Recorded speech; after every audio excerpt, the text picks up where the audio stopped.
What is up, you guys? Welcome to another episode of the Variety Views. I'm your host, the Variety Vendor, and you know what the deal is. Going through the worst WWE pay-per-views of each year and rebooking that pay-per-view, the worst pay-per-view of that year. So, and judging through Sportskeeda.com. Now, of course, the worst pay-per-view of 2018, of course, they picked Crown Jewel. But like I said before, not going with the Saudi Arabia shows since it wasn't widely available via pay-per-view.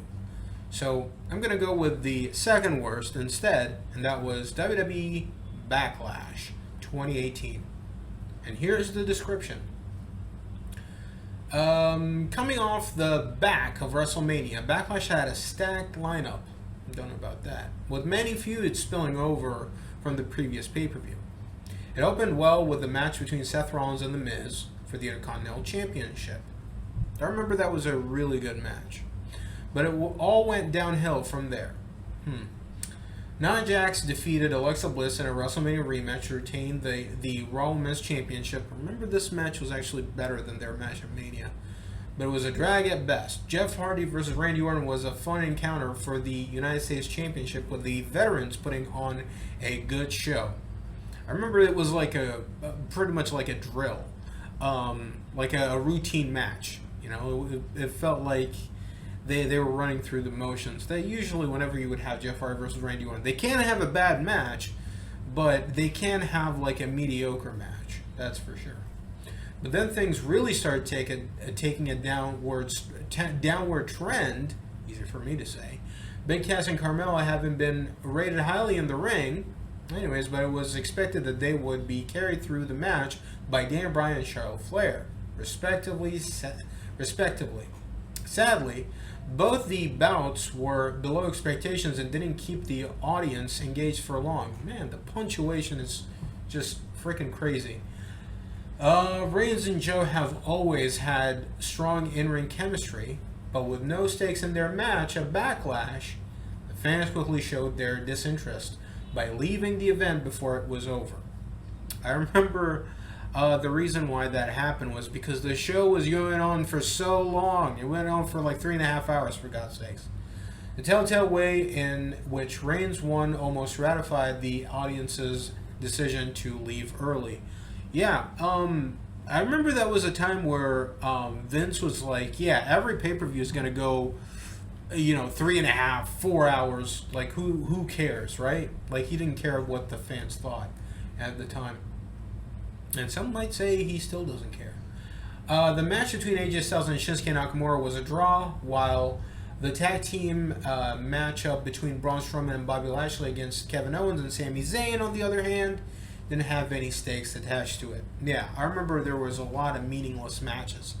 So, since I glossed over the card, let's look at it real quick. On the pre-show, we had Ruby Riott with Liv Morgan, Sarah Logan. Oh, remember the Riot Squad? Now they're no more. Ruby Riott defeated Bayley via pinfall in 10 minutes. And then you start off the main show with Seth Rollins defeating The Miz in what was honestly definitely match of the night. They had an amazing match. Fans were super into it. And Nia Jax defeated Alexa Bliss for the Raw Women's Championship. She retained it. Jeff Hardy retained his United States Championship against Randy Orton. Again, freaking weird-ass match. Dan Bryan defeated Big Cass by submission. Carmella retained her SmackDown Women's Championship against Charlotte Flair. Remember, yeah, her winning the championship was a crappy surprise. AJ Styles defeated Shinsuke. Well, he didn't defeat Shinsuke Nakamura. It ended in a draw. It was a no DQ match, and it ended in a draw. I think it was when they double low blowed each other, and then they couldn't get up, and the ref counted them both out, and that led to they had a last man standing match the following pay-per-view. And then you have Braun Strowman and Bobby Lashley defeating Kevin Owens and Sami Zayn. There was nothing on the line, yeah. And Roman Reigns defeated Samoa Joe via pinfall. Yeah, and went for 18 minutes. Good God. This show, yeah, I do not blame anybody calling this show the worst show of the year. For sure. For sure. Okay. Okay, you know what? I can work with this. I can work with this. With the guys that they had at the time, I can work with this. Okay. So, I would start off the show hot. Really hot. Shinsuke Nakamura came off of a big loss at WrestleMania 34 against AJ Styles for the WWE Championship. He won the Rumble, went on to Mania, and lost. So, what do? Rehab. Rehab real quick. Instead of putting him back into the title picture and having him lose again and then get another title shot, I wouldn't do that. Instead, I would have him earn his way back into the main event. And how would I do that? Simple. Two birds, one stone. Shinsuke Nakamura, well, in this case, I would say three birds and one stone.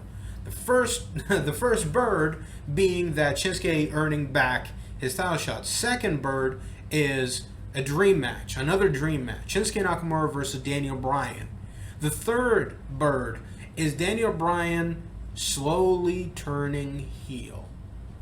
This would be the start of it. So, there you go. Three birds, one huge ass stone, everybody's happy. I replaced Seth Rollins and The Miz with Daniel Bryan versus Shinsuke Nakamura. And I know that they will definitely do their best, and it will be a fantastic match. Then we go for the United States title on the line. Jeff Hardy defending his U.S. Championship against Big Cass. You know, it was weird that they were trying to push Big Cass as a singles competitor, but never gave him a singles title shot. They never tried with him. So I think this would be a perfect way to do that. Him against Jeff Hardy. Jeff Hardy would work as a sympathetic babyface / underdog. I think it would work wonders, and it would help out Big Cass a lot. And if Big Cass loses, then it's just Jeff Hardy either rolling him up or doing something crazy. Either way, Big Cass doesn't lose anything, rather than having Big Cass lose via submission. Yeah, that takes a lot out of somebody's build. But hey, maybe they're going to let him go either way. So, at the very least, let Jeff Hardy have a fresh new opponent, rather than going back into the well and seeing who hasn't Jeff Hardy faced in a long time. So, then we go to the Raw Women's title on the line. Nia Jax and Alexa Bliss trying to get the Raw Women's Championship off of Carmella. Yes, I would have Carmella go over to Raw because she was the Money in the Bank holder. Doesn't mean that she can't cash in on a Raw Women's Championship. You know? Never stated which brand. So having her go to Raw, I think would have been much better than having her be in the midst of Charlotte and Asuka, and then later on I think you had Natalya. You had a lot of women that really deserve the championship much more so than Carmella. While I think with Carmella being on Raw, she would I think she would spice things up in the main event picture. So yeah, Carmella on Raw, and this is where I would have Nia Jax win back her championship. She lost because Carmella cashed in on her when she was down on Raw, and this would be where she would win the championship back, have one more match on TV. Nia Jax beats her, and then you go off from there with beginning the feud against Ronda Rousey, leading, I think, to Money in the Bank. So, there you go with that. Then we got the Raw Tag Team titles on the line. Kevin Owens and Sami Zayn trying to get the tag titles off of Bray Wyatt and Matt Hardy. That was a great moment where Bray Wyatt, Matt Hardy won the Andre the Giant Memorial Battle Royal with the help of Bray Wyatt. and them then winning the tag titles. I would do that the next night on Raw, because Nicholas had to give up his tag titles. His tag title. So Braun Strowman, I would do Braun Strowman in a gauntlet, and then eventually Bray Wyatt and Matt Hardy win those tag titles. You bring in Kevin Owens and Sami Zayn over to Raw because they got fired from SmackDown, and they win a couple of matches, then earning a shot at the tag titles at Backlash against Bray Wyatt and Matt Hardy. Keep the tag titles on Bray Wyatt and Matt Hardy. Thus, Kevin Owens and Sami Zayn are still in a downward spiral. Then we go to Charlotte versus Ruby Riott for the SmackDown Women's Championship.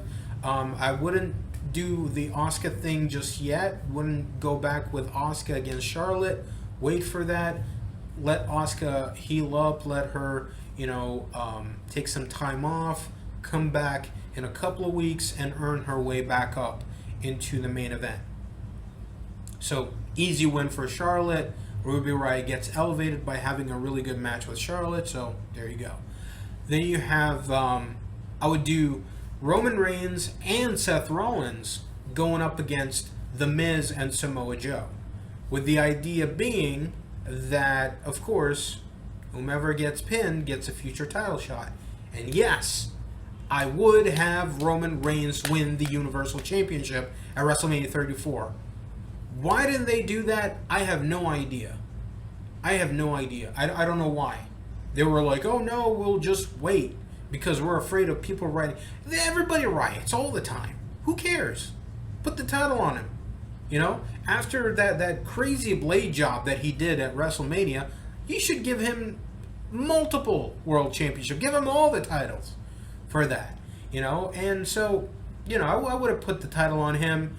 Going into Backlash, Roman Reigns is Universal Champion, Seth Rollins is Intercontinental Champion. They're going up against The Miz and Samoa Joe, with the idea being that, if the challengers win, they get, a future title shot. Future title shot implications. So, there you go. In this match, I'll probably do Samoa Joe pinning Seth Rollins, thus Samoa Joe gets a future Intercontinental title shot. And then you do the rematch with Roman Reigns and Brock Lesnar at that Saudi Arabia show. And maybe later on do, maybe Joe and Roman or Rollins or Roman. Either way, I think Roman has a lot of people to work with. Then we go to the main event, and it's Randy Orton in the main event yet again against AJ Styles for the WWE Championship.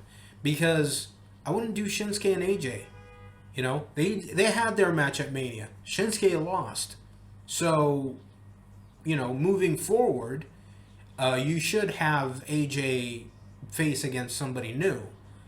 And then, since Shinsuke won his match against Daniel Bryan, then, wins a couple of matches on SmackDown, thus earning a shot against AJ Styles at the following pay-per-view. So, that's how I would do it. That is how I would do Backlash. Let me know in the comment section below what you thought about this. How would you book Backlash 2018? And with that being said, and like I said before, comment, subscribe, ding that bell icon to be notified for future episodes on the Variety Vendor channel. And check out my next video. Be talking about something else. Take care.